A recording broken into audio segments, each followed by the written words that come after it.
Hey everyone, thanks for joining me here at Taste the Globe. Today I'm going to be teaching you how to make ricotta raviolis with fresh pomodoro sauce. Now in order to do this recipe, you'll first have to start with fresh pasta dough.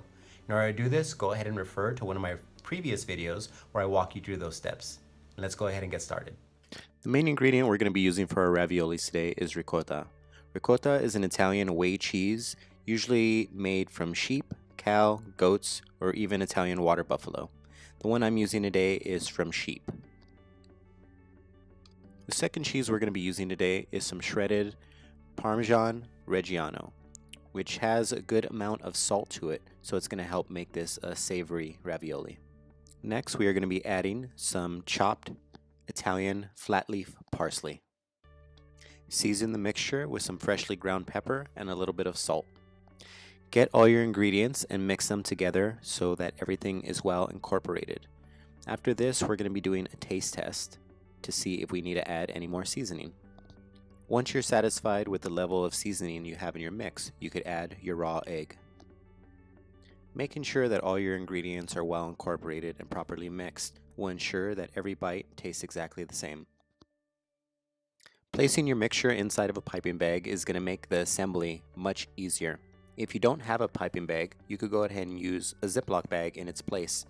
Once it is stored, all you have to do is clip off a corner with scissors, and it works just the same way as a piping bag does. When you're rolling out your pasta, you want to make sure to have a manageable piece. So I would suggest using an 1/8 or maybe even a 1/16 of the recipe. We begin with the widest setting on the pasta roller and run it through. After that, we bring the piece over and fold it in over itself and run it through again. It's absolutely essential to repeat this process a minimum of 4 times. What this process does is eliminate any trapped air and gives us the desired consistency that we're looking for in our pasta. After this first step, start running your pasta through, each time going down to a smaller setting. Each time you run it through, make sure to dust your pasta so it doesn't stick. For ravioli and other stuffed pastas, we want to take it down to the finest setting. As you can see, our pasta has good elasticity and it's durable. You want your pasta to be thin enough that you could see your hand through it.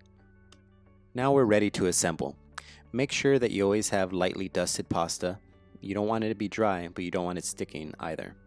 So we lay it out flat and we make that little piping bag that we were speaking of earlier, and we're going to go ahead and get out our amounts. Now how big you want your raviolis are going to depend on how much you're going to release. Today I'm going to be making smaller ones, so I'm using approximately a teaspoon each. Now when you're spacing out your filling, you always want to consider how large you're going to want to cut your ravioli once it's done, so space them accordingly. Apply the egg wash and fold the pasta up over itself. There's lots of specialty kitchen items out there to cut raviolis, but if you don't have any, you could always use a small cookie cutter. The last step in our assembly is making sure that all our raviolis are completely sealed, so crimp those edges and make sure that there's no air trapped inside. After you've assembled your first batch, you're going to need your space on the table to continue. So take a cookie sheet and take a little bit of coarse cornmeal and apply it to the cookie sheet. This is going to keep the raviolis from sticking. For our fresh pomodoro sauce, you're going to be adding minced garlic to some heated up olive oil. And then we're going to be taking our chopped, de-seeded, skinned tomatoes. So a lot of restaurants in Italy will actually just flavor the oil with the garlic and then remove it. But I typically make it this way. I find it to have much more bold flavor.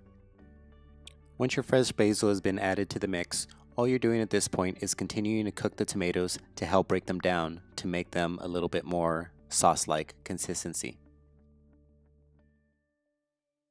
Don't worry if it doesn't look like it's going to be quite enough sauce, because we will be diluting this with a little bit of pasta water that's going to help it cling to the pasta. Add a little bit of salt to the mix and we're ready to add our ravioli.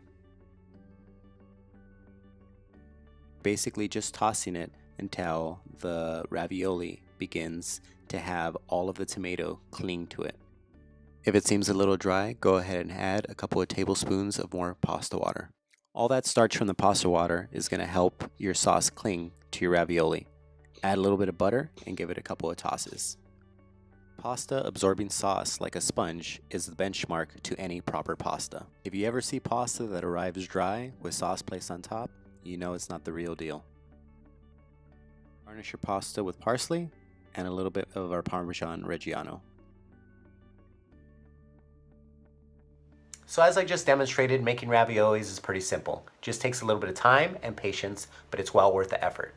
If you enjoyed my video, please make sure to like it and leave me comments. And also don't forget to subscribe, because every single week I do post new content of delicious meals from around the globe.